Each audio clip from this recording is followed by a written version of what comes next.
जय जगन्नाथ। आसतु 2024 मसीहा जानुआरी मास केमिति रहिबो मीन राशि व्यक्ति मानक दिन कौन रहिबो फलाफल मु संक्षेप कहबी। प्रथमे कहबी 23 को आमे विदा देले 24 आरंभ हैला। आमे संकल्प नबा आमे भल मनीष हबा। आजिकाली जुगरे भल मनीषटी पाइबा बहुत कष्ट। भल मनीष हबा पई आमे चेष्टा करिबा। भल मनीष माने मनीष पणिया रहिबा दरकार। जगन्नाथ को प्रार्थना करिकी मु आरंभ करुछि 2024 मसीहा मीन राशि फलाफल कौन रहिबो केमिति रहिबो। जय जगन्नाथ। वर्तमान देखिबा वर्तमान परिस्थिति मीन राशि व्यक्ति पई कौन अछि।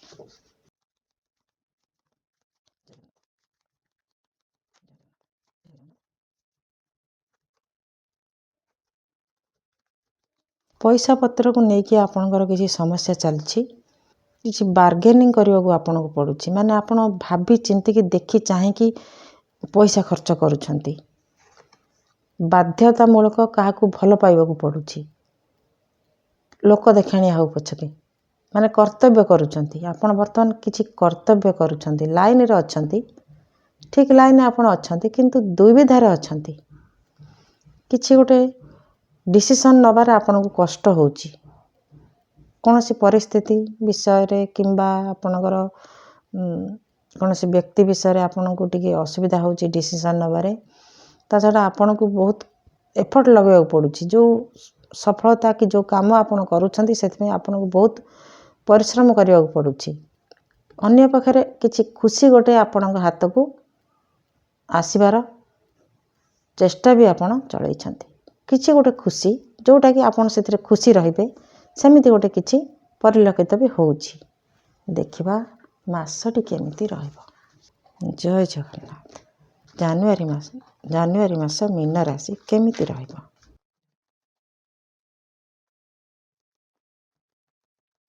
किछि व्यक्ति पई कोठी यात्रा भ्रमण किंबा यात्रा करिवार सुयोग मिल पारे।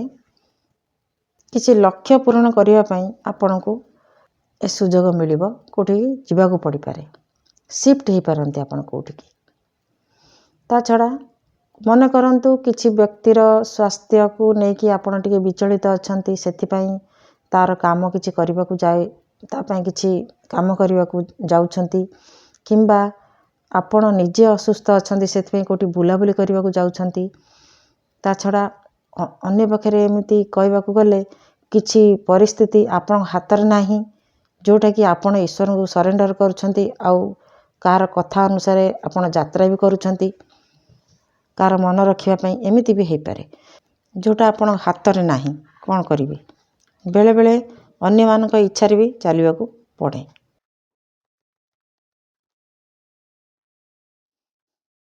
आपण किछि गोटे बड़ निष्पत्ति नबार संभावना देखा दउछि। आपण स्वभाव रे टिके परिवर्तन हे पारे। स्वभाव आपणकर रुक्ष हे पारे। जेमिति आपण समस्त को काटिकी निजे निजे सब किछि करिया पई पसंद करिवे। ता छडा आपण किछि हासिल करिवा पई ए निष्पत्ति नै पारी नबार सूचना मिलुछि। किछि प्राप्त करिवा पई एमिति गोटे निष्पत्ति आपण नउछंती। होय त आपणकर सितरे स्वार्थ थाई पारे। कोठी यात्रा करिवा को पडुछि आपण अनिच्छा रे हो पछके किंतु आपणकर किछि आशा अछि सेही सकासे आपण यात्रा करिवे। सब ईश्वरंकर इच्छा एमती आपणकर मतिगति रहिबो। किछि छोट पिलार इच्छा पूरण पई माने अल्प बयस पिलार इच्छा पूरण पई आपण को कोठी यात्रा करिवा को पड़ी पारे। होय त ताको सांगरे नेकी आपण को जिबा को पड़ी पारे। तार किछि सुख सुविधा पई आपण को कोठी यात्रा करिवा को पड़ी पारे। होय त सेथिरे आपण करे भी किछि खुशी लुचि की रही थाई पारे। एमिति हबार सूचना मिलुछि। भारी मन दुख रे आपण यात्रा करिवार सुयोग मिलिबो। आपण को मन दुख रे इच्छा नाही अनिच्छा रे आपण यात्रा करिवे। होय त आपणकर किछि जदि अन्य प्रकार इच्छा अछि से भी आपण ताको स्थगित रखिबे। लक्ष्य स्थल रे आपण पहुँचीबा पूर्वरु आपण अन्य कोठी यात्रा करिवा को पड़ी पारे। ହୁଏତ ଆପଣଙ୍କର ଇଚ୍ଛା ଅନ୍ୟ କିଛି ଅଛି, କିନ୍ତୁ ଆପଣଙ୍କୁ କେଉଁଠିକି ଯାତ୍ରା କରିବାକୁ ପଡ଼ୁଛି, କୌଣସି ପିଲାର ଇଚ୍ଛାରେ ଏମିତି ହେଇପାରେ। କୌଣସି ପରିସ୍ଥିତିରେ ଆପଣ ବିରକ୍ତି ସ୍ୱଭାବ ରହିବେ ଆଉ ସେ ପରିସ୍ଥିତିରୁ ଦୂରେଇ ଯିବା ପାଇଁ ଚେଷ୍ଟା କରିବେ, ସେଟା ସତ କଥା। କିନ୍ତୁ ଆପଣ କୌଣସି ଗୋଟେ କାମକୁ ପୋଷ୍ଟପୋନ୍ କରିବେ। ଏ ପରିସ୍ଥିତିରୁ ଦୂରେଇ ଯିବା ପାଇଁ ଆପଣଙ୍କର ସବୁ କାମକୁ ଛାଡ଼ିକି ଅଟକେଇକି ରଖିକି ଆପଣ ଦୂରେଇ ଯିବେ, କେଉଁଠି ଯାତ୍ରା କରିବେ। ବେଳେବେଳେ ଆପଣ ଈଶ୍ୱରଙ୍କ ଠାରୁ ବି ବିମୁଖ ହେଇଯିବେ। ମୋ ହାତରେ ଯେଉଁଟା ନାହିଁ, ଏମିତି ଈଶ୍ୱରଙ୍କୁ ଗାଳି ବି ଦେଇପାରନ୍ତି ଯେ ଏମିତି ହେଲା ସେମିତି ହେଲା, ଈଶ୍ୱର ମୋ କଥା ବୁଝୁନାହାନ୍ତି, ଏମିତି ବି ବେଳେବେଳେ ଆପଣଙ୍କୁ ମନକୁ ଆସିପାରେ। ଗୋଟେ ଭଲ କାର୍ଡ଼ ଆସିଲା। ଆପଣ କିଛି ନିଜ ପାଇଁ ନିଷ୍ପତ୍ତି ନେବେ, ରୋକଠୋକ କିଛି କହିବେ ମୁହଁରେ, ନିଜେ ନିଷ୍ପତ୍ତି ନେବେ, ନିଜ ଭିତରେ ଗୋଟେ ବାଉଣ୍ଡରୀ ସେଟ୍ କରିବେ, ମାନେ ଆପଣ ନିଜେ ଯାହା କରୁଛନ୍ତି ଠିକ୍ କରୁଛନ୍ତି, ଏମିତି ଆପଣଙ୍କର ଇଚ୍ଛା ହିଁ ରହିବ। ତେଣୁ ସେଥିରେ ଆପଣଙ୍କର ଫାଇଦା ହେବ। ଏମିତି ବି ମନ ଭିତରେ ଆପଣଙ୍କର ସେ ଆନନ୍ଦ ବି ରହିପାରେ। ହେଲେ ବି କୌଣସି ପରିସ୍ଥିତିରୁ ଦୁଇଟି ପରିସ୍ଥିତି ଆପଣଙ୍କୁ ସାମ୍ନା କରିବାକୁ ପଡ଼ିପାରେ। ଗୋଟେ ପରିସ୍ଥିତିରେ ଯିବାକୁ ପଡ଼ିବ, ଗୋଟେ ପରିସ୍ଥିତି ସବୁ ଅଟକେଇକି ବନ୍ଦ କରିକି ଯିବାକୁ ପଡ଼ିପାରେ। ଦୁଇଟି ପରିସ୍ଥିତି ଏକାଥରେ ଆପଣ ସମ୍ଭାଳି ପାରିବେନି, ଗୋଟିକୁ ବନ୍ଦ କରିବେ, ଗୋଟିକୁ ଚଲେଇବେ, ଏମିତି ହେଇପାରେ। ଯେଉଁଥିରେ ନିହାତି ଆବଶ୍ୟକ ସେଇଟାକୁ ଆପଣ କରିବେ। ସେଥିପାଇଁ ଯେତେ ଅସୁବିଧା ହଉ ପଛକେ ଆପଣଙ୍କର କିଛି ଫାଇଦା ଅଛି ଏମିତି ଭାବିକି ଆପଣ କରିବେ। ପରିବାରରେ କିଛି ଅସନ୍ତୁଷ୍ଟ ହେଇପାରନ୍ତି ଆପଣ କୌଣସି ପରିସ୍ଥିତିକୁ ନେଇକି। କିଛି ପ୍ରତିକୂଳ ପରିସ୍ଥିତି, ବିପରୀତ ନୁହଁ, କିଛି ପ୍ରତିକୂଳ ପରିସ୍ଥିତିର ସାମ୍ନା ଆପଣଙ୍କୁ କରିବାକୁ ପଡ଼ିପାରେ। ଏମିତି ହେଇପାରେ ଯେ ପ୍ରତିକୂଳ ପରିସ୍ଥିତିର ସାମ୍ନା ଆପଣଙ୍କୁ କରିବାକୁ ପଡ଼ିପାରେ। ଆପଣ ଯାହା ଚାହୁଁନାହାନ୍ତି ସେମିତି କିଛି ହେଇପାରେ, ଯେଉଁଟାକି ଆପଣଙ୍କର ସବୁ ଖୁସିରେ ପାଣି ପକାଇଲା ଭଳି ପରିସ୍ଥିତି ଆପଣଙ୍କୁ ଲାଗିବ। କିନ୍ତୁ ବେଳେବେଳେ ଆପଣ ଭାବିବେ କିଛି ପାଇବାକୁ ହେଲେ କିଛି ହରାଇବାକୁ ପଡ଼େ, ତେଣୁ ଆପଣ ନିଜକୁ ବହୁତ ସମ୍ଭାଳିବେ। ହୁଇଲ୍ ଅଫ୍ ଫର୍ଚୁନ୍, ଭାଗ୍ୟ 180 ଡିଗ୍ରୀ ଘୁମିଯିବ। ମାନେ ଆପଣଙ୍କ ପରିସ୍ଥିତିର ମାସଟି ବର୍ତ୍ତମାନ ଏମିତି ରହିବ।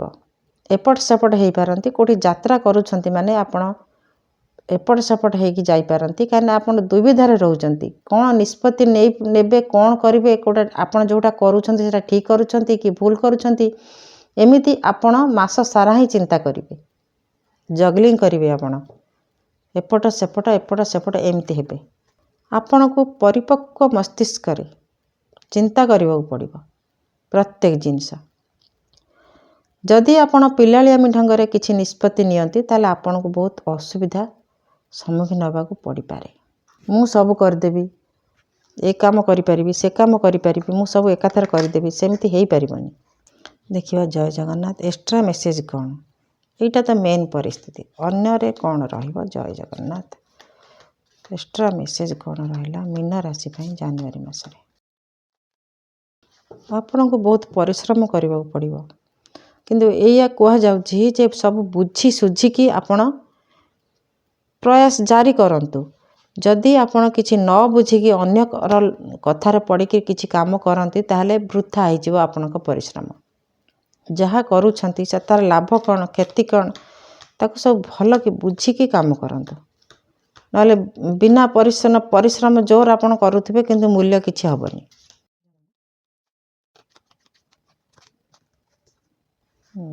ଯାତ୍ରା ତ ନିଶ୍ଚିତ ଭାବରେ କରିବାକୁ ପଡ଼ିବ। ଆପଣଙ୍କୁ କେଉଁଠି ଯିବାକୁ ପଡ଼ିବ। ଜଷ୍ଟିସ୍, ଆପଣ ଠିକ୍ ବାଟରେ ଚାଲନ୍ତୁ, ଠିକ୍ ରାସ୍ତାରେ ଚାଲନ୍ତୁ, କାହା ପାଇଁ ଅନ୍ୟାୟ କରିବାକୁ ଚେଷ୍ଟା କରନ୍ତୁ ନାହିଁ, ଆପଣଙ୍କୁ ନ୍ୟାୟ ମିଳିବ। ଜଷ୍ଟିସ୍ ଆପଣଙ୍କ ପାଖରେ ରହିଛି। ତେଣୁ ଯଦି କୋର୍ଟ କଚେରୀ ମାମଲା ଥାଏ, ସେଥିରେ ବି ଆପଣଙ୍କୁ କିଛି ଖୁସି ଖବର ମିଳିପାରେ। ବାରମ୍ବାର ରିପିଟ୍ ହେଉଛି ସେ କାର୍ଡ଼। କିଛି ବାଦ ବିବାଦରେ ଆପଣ ଫସି ପାରନ୍ତି। ଛୋଟ ଛୋଟ ଛୋଟ ଭୁଲରୁ ଆପଣ ଆର୍ଗୁମେଣ୍ଟ କରିକି କିଛି ବାଦ ବିବାଦରେ ଫସି ପାରନ୍ତି। ଆପଣଙ୍କୁ କୁହାଯାଉଛି କୋର୍ଟ କଚେରୀ ଠାରୁ ଦୂରେଇକି ରହିବା ପାଇଁ ଆପଣଙ୍କୁ ଟିକେ ଚୁପ୍ ରହିବାକୁ ପଡ଼ିବ। ଅନାୟାସରେ ଓଭର କନଫିଡେନ୍ସ ନ ଦେଖାଇବା ପାଇଁ ଆପଣଙ୍କୁ କୁହାଯାଉଛି। ଜୟ Jagannath. 5 of Wands, 7 of Wands। ବାରମ୍ବାର ଆସୁଛି କୌଣସି ମିଛ ପ୍ରରୋଚନାରେ ପଡ଼ିକି ଆପଣ ଅନାୟାସରେ ପରିଶ୍ରମ କରିବେ, କିନ୍ତୁ ସତ୍ୟତାକୁ ବୁଝିକି କାମ କରନ୍ତୁ। ହୁଏତ ପ୍ରରୋଚନା ତ କୁହାଯିବନି, ପିଲାଳିଆମି ଚପଳମତି ବାଳକ କଥାରେ ପଡ଼ିକି ଆପଣ ବହୁତ କିଛି ଭୁଲ ଭାଲ କରିପାରନ୍ତି। ଇମ୍ୟାଚୁର୍ଡ ବ୍ରେନ୍ରେ, ପରିପକ୍ୱ ମସ୍ତିଷ୍କରେ ଆପଣ ସବୁ ବୁଝିବେ, ତାପରେ କରିବେ। ଚାନ୍ଦ ତୋଳିବାକୁ ଆଶା କଲେ ହଇରାଣ ହେବେ। ବାମନ, ଆମେ ସବୁ ବାମନ। ଯଦି ଆପଣ ଚାନ୍ଦ ତୋଳିବାକୁ ଚେଷ୍ଟା କରିବେ, ଚାନ୍ଦକୁ ହାତ ବଢ଼େଇବେ, ତାହେଲେ ନିଶ୍ଚିତ ଭାବରେ ଆପଣଙ୍କୁ ଅସୁବିଧାର ସମ୍ମୁଖୀନ ହେବାକୁ ପଡ଼ିବ। ତେଣୁ ସାବଧାନ ହେବେ ସବୁ ଜିନିଷରେ। ଯେଉଁଠି ଆପଣଙ୍କୁ ପାଦେ ଚାଲିବାକୁ କୁହାଯାଉଛି, ଆପଣ ଯଦି 10 ପାଦ ଚାଲିବେ, ପରିସ୍ଥିତି ଯାହା ହେବା କଥା ହେବ। ତେଣୁ ଆପଣ ସବୁବେଳେ ହାତେ ମାପିକି ଚାଖଣ୍ଡେ ଚାଲନ୍ତୁ। ମାସଟି ଭଲରେ କଟିଯାଉ। ପିଲାମାନଙ୍କ କଥାରେ ପଡ଼ିକି କିଛି ଭୁଲ ଭାଲ ନ କରିବା ପାଇଁ ଆପଣଙ୍କୁ କୁହାଯାଉଛି। ଯଦି ଆପଣଙ୍କର ଆବଶ୍ୟକ ପଡ଼ୁଛି, ତାହେଲେ ଆପଣଙ୍କ ବୟସ୍କ ଲୋକଠାରୁ ପଚାରି ବୁଝନ୍ତୁ। ମୁଁ ସବୁ ଜାଣିଛି, ମୋତେ ସବୁ ଜଣାଅଛି। ତା ଛଡ଼ା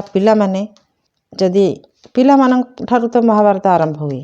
ତେଣୁ ଆପଣ ନିଜେ ନିଜେ କିଛି ଡିସିସନ୍ ନେବା ପୂର୍ବରୁ ଆପଣଙ୍କର ଗୁରୁଜନକୁ ପଚାରନ୍ତୁ। କିଛି ନୂଆ କରିକି ଆପଣ ଆରମ୍ଭ କରିବେ, ନିଶ୍ଚିତ ଭାବରେ କିଛି ନୂଆ କରିକି ଆରମ୍ଭ କରିବାର ଯୋଜନା ଆପଣଙ୍କର ରହିବ। ହଠାତ୍ ନୁହେଁ, ଯୋଜନା ରହିବ। ହଠାତ୍ ଯେ ଆପଣ କରିଦେବେ ସେଇଟା ନୁହେଁ। ଏଇଟା ତ ବଡ଼ ପ୍ରୋବ୍ଲେମ୍। ଆପଣ କିଛି ଡିସିସନ୍ ନେଇପାରିବେ ନାହିଁ।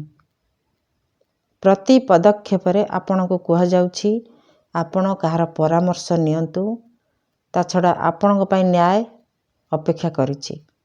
ମନେ କରନ୍ତୁ, ଆପଣ ଜାଣି ଶୁଣିକି ଅଜଣା ହେଲେ ଆପଣଙ୍କୁ କୁହାଯିବ ଏମିତି ଏଇ ଘଟଣା ଏଠି, ମୁଁ ଉଦାହରଣ ଦେଇ କହୁଛି ଯେ ଏଇ ଘଟଣା ଏଠି ଘଟିଥିଲା। ଆପଣ ନିଜର ପିଲା ହେଉ, ନିଜର ପରିଚୟ, ନିଜର ସମ୍ପର୍କୀୟ ବୋଲି ଆପଣ ସେଠି କହିବେ ନା ମୁଁ ଦେଖିନି। କିନ୍ତୁ ନ୍ୟାୟ ବୋଲି ଗୋଟିଏ ଜିନିଷ ଅଛି। ତେଣୁ ଆପଣ ଯେଉଁ ଡିସିସନ୍ ନ ନେଇକି ପଛଘୁଞ୍ଚା ଦେବେ, ସେଥିପାଇଁ ତା'ର ପରିଣାମ ଆପଣଙ୍କୁ ଭୋଗିବାକୁ ପଡ଼ିପାରେ। ମୋଟାମୋଟି କଥା, କାର୍ଡ଼ ସବୁ ଏଇଭଳି ଭାବରେ ଆସୁଛି। ତେଣୁ ଆପଣ ଟିକେ ସାବଧାନ ରହିଲେ ଭଲ ହେବ। କୌଣସି ପ୍ରତିକୂଳ ପରିସ୍ଥିତିରେ ଆଗକୁ ନ ବଢ଼ିବା ପାଇଁ ଆପଣଙ୍କୁ ବାରଣ କରାଯାଉଛି। କୌଣସି ପ୍ରଭାବଶାଳୀ ବ୍ୟକ୍ତିର କଥାରେ ପଡ଼ିକି ଆପଣ ବି କିଛି ଭୁଲ କରିପାରନ୍ତି। ନଚେତ୍ ପ୍ରଭାବଶାଳୀ ବ୍ୟକ୍ତିର ପ୍ରଭାବ ଆପଣଙ୍କ ଉପରେ ପଡ଼ିପାରେ। କ'ଣ ହେଇପାରେ ଏ ପରିସ୍ଥିତି ଆପଣ ନିଜେ ଜାଣିବେ। ତେଣୁ ସାବଧାନ ରହିବେ ସବୁ କ୍ଷେତ୍ରରେ। କିଛି ଦ୍ୱନ୍ଦ୍ୱ ଭିତରକୁ ନ ଯିବା ପାଇଁ ଆପଣ ଯେତେ ସାବଧାନ ରହିବେ ସେତେ ଭଲ। ମୁଁ ଡରଉନି, କାର୍ଡ଼ ଯାହା ଆସୁଛି ମୁଁ କହୁଛି ଆପଣ ସାବଧାନ ରହିବେ। ତା ଛଡ଼ା ଇଏ ତ ସମସ୍ତଙ୍କ ପାଇଁ ଆସୁଛି ନା, କେତେ ମୀନ ରାଶି ଅଛନ୍ତି, ସମସ୍ତଙ୍କର ଏଇଟା ହେବ ମାନେ ନୁହେଁ। ଆପଣ ଟିକେ ଜଗିକି ରହିବେ। ଆଉ ପରିସ୍ଥିତି ଯଦି ସେମିତି କିଛି ଆସିଗଲା, ଆପଣ ଟିକେ ସାବଧାନ ହେଇଯିବେ। ବେଳେବେଳେ ପରିସ୍ଥିତି ଏମିତି ହୁଏ, ଯେତେ ବୁଦ୍ଧିମାନ ବ୍ୟକ୍ତି ହେଇଥାଉ ପଛକେ ସିଏ ବି ବୁଦ୍ଧିବଣା ହେଇଯାଏ, ବାଟବଣା ହେଇଯାଏ। ତେଣୁ ସମୟର ଖେଳ। ପଇସା ପତ୍ର ପାଇଁ ଆପଣ କୌଣସି ଦ୍ୱନ୍ଦ୍ୱରେ ବାଦ ବିବାଦରେ ଫସି ଯାଇପାରନ୍ତି। ଏମିତି ବି ହେଇପାରେ 2 କାର୍ଡ଼ ଆସୁଛି ମାନେ ଆପଣଙ୍କର ଡିସିସନ୍ ନେବାର କ୍ଷମତା ଆପଣ ହରାଇ ବସିବେ। ଆପଣଙ୍କର ଯେଉଁଟା କରିବା କଥା, ଆପଣ ଯଦି ଅନ୍ୟକୁ ସେ ଅଧିକାର ଦେଇଦେଲେ, ତାହେଲେ ଆପଣ ସେଠି ଆପଣଙ୍କର ଆଉ କିଛି କର୍ତ୍ତୃତ୍ୱ ରହିବନି। ତେଣୁ ସାବଧାନ ହେଇକି ଟିକେ ଚଳିବେ। ଯେଉଁଟା ଆପଣଙ୍କର କରିବା କଥା ଆପଣ କରିବେ। ଅନ୍ୟକୁ ସେ ଅଧିକାର ନ ଦେବା ପାଇଁ ଆପଣଙ୍କୁ କୁହାଯାଉଛି। ଏ ରହିଲା ମୀନ ରାଶି ପାଇଁ ଜାନୁଆରୀ ମାସର ଫଳାଫଳ। ଜଗନ୍ନାଥ ଆପଣଙ୍କୁ ସହାୟ ହୁଅନ୍ତୁ। ମାସଟି ଭଲରେ କଟିଯାଉ। ଜୟ ଜଗନ୍ନାଥ।